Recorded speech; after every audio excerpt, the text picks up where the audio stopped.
She thought she was too famous for a normal room, so I invented a fake VIP floor just to humble her. Am I the bad guy for convincing an influencer that our hotel had a secret VIP floor and that she was not famous enough to get in? So, I am a 28-year-old woman who works at the front desk of a luxury hotel, and we definitely get our fair share of entitled guests. But influencers? They're a different breed. Enter Sienna, a 27-year-old self proclaimed travel and luxury lifestyle guru with maybe 30,000 Instagram followers. Sienna rolled in like she was a global celebrity, wearing huge sunglasses indoors and dropping phrases like, I am an important guest. I usually stay at five-star resorts, but I will make an exception.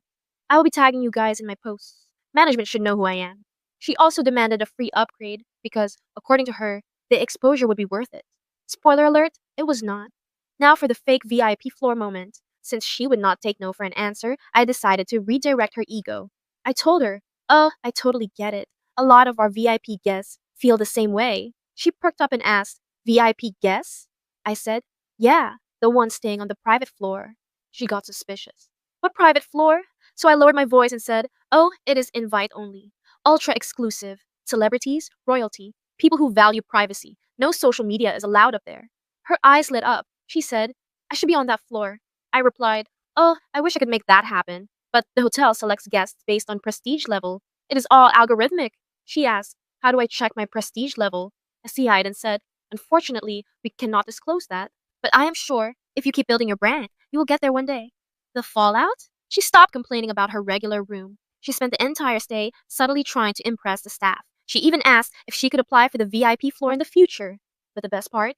She posted a glowing review calling our hotel exclusive and impossible to access for the average traveler. She gatekept a floor that does not even exist. So, am I the bad guy? Was this clever or just petty? Let me know what you think in the comments. Are you team front desk or team influencer? Like this video if you have ever dreamed of humbling an entitled guest. And if you want more unbelievable Reddit stories, make sure to subscribe because this is only the beginning. She locked my dog in the laundry room for 2 days, and now wants me to babysit her miracle baby? Nah, I'm done. Am I the bad guy for refusing to babysit my sister's miracle baby after what she did to my dog? So my sister had a baby last year. After years of struggling with infertility, we were all happy for her. She called him her miracle baby, and honestly, I didn't mind the attention he got until things got weird. I have a golden retriever named Benny. He's 5. Sweetest boy alive. Everyone in the family loves him. Even my sister used to, until the baby came along. One time, I brought Benny over when I visited. He stayed on his mat, didn't bark or even move. The baby started crying, and my sister went, I think he's making the baby nervous, and asked me to put him outside in the middle of winter. I said no and left early. That was strike 1. Next time I saw her, she told me straight up she didn't want Benny around her son because he's a dog. I said, okay, whatever, and stopped bringing him. But I could tell something shifted. Then one day, I was out of town for a weekend, and she begged me to let her stay at my place because hers was getting fumigated. I agreed, thinking it was chill. I come home Sunday night. Benny is hiding under the bed, trembling, looking all scared. I find out she locked him in the laundry room for 2 days straight because he was staring too much, and that made the baby fussy. No food or water bowl, just locked him. I lost it. Told her she was never setting foot in my house again and that she was lucky I didn't call animal services. Fast forward a month, she's going back to work and suddenly I'm her first choice for free childcare. Wants me to watch her baby 2 days a week. I said no. She flipped and called me bitter and selfish and said I clearly don't understand what it means to love family unconditionally. My mom got involved and said I'm being cruel when I could be helping. But this isn't just about a dog. It's about how she treated something I love without remorse and now expects me to drop everything and help her. Like nothing happened. Would you forgive that? Am I the a-hole for saying no to babysitting after what she did? Let me know in the comments. Smash that like button if you stand your ground too and hit subscribe for more insane Reddit stories you won't believe. I accidentally crashed a networking event for black professionals, and I'm white. Accidentally went to a networking event for black people. I am white. I feel terrible. I feel I've really messed up here and I am mortified. I've been out of a job for ages. So when I saw a post on LinkedIn about a networking event hosted by one company at a different company's venue that said it was literally an event open to everyone working in tech industry looking to network with people who work in tech, I jumped at the chance and RSVP'd to the email in the post. I should have looked up the hosting company. It's actually not a company. It's a network for black people who work in tech. I'm a white woman with blonde hair, so when I arrived at the event, I realized my mistake. And probably so did everyone else. I had two choices when I realized make a fake excuse, and leave the event immediately so that I'm out of the way. But this could have been offensive, like I didn't want to be there. Stay. Open mind, open heart. Try to listen and see if I can learn how to be a better ally to level up those who are more junior in this industry than me. And do the networking. I chose option 2. Was that the right choice? Everyone I spoke to was so lovely and welcoming, particularly the hosts, and I did some networking, but I can't shake the guilt and embarrassment. I'm such an idiot. I literally cried all the way back home, over 1 hour, and can't stop. Should I message the host to apologize profusely? How do I make this right? Is it better just to leave it? I want to say that I am so sorry for not doing research into the people hosting the event and for taking that ticket, which meant that someone else didn't get one, and also for potentially making it a less safe feeling space for everyone else there. It would be good to understand if an apology would be well received or if it would make it even worse. Did I do the right thing in staying rather than just leaving?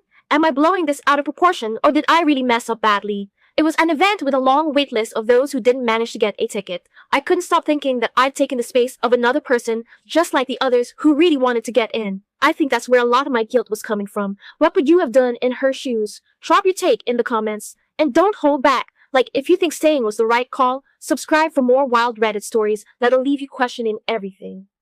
He cheated, she stayed, so I sold her priceless family heirloom out of pure spite. Am I the a-hole for selling my cheating ex's family heirloom out of pure spite? So, let's set the stage. I, 27 male, was in a 4-year relationship with my ex, Lisa, 26. Female, we lived together, shared finances, and were basically on the path to marriage. Or so I thought. Enter Chad. No, seriously, his name is Chad, the walking stereotype. I find out Lisa has been cheating on me with Chad for over 6 months after I caught her accidentally sending him a picture meant for me. Spoiler, it was not something you send to your brother.